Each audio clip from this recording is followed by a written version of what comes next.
সব কথা শেয়ার না করলে সেটা কি বিশ্বাসঘাতকতা?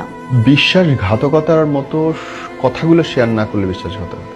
বিশ্বাস ভঙ্গের মতো কথাগুলো শেয়ার না করলে সেটা বিশ্বাসঘাতকতা। কষ্ট লাগার মতো কথাগুলো শেয়ার না করে গোপন করে যাওয়াটা বিশ্বাসঘাতক। তোমার সব শেয়ার করার দরকার নেই, কয়টা হাসি দিছো দরকার নেই, কিন্তু হাসি দিয়ে তোমার গায়ের উপরে কে পড়ে গেছে সেটা শেয়ার করা জরুরি। বুঝতে পারছো কোনটুকু বলতে চাইছি?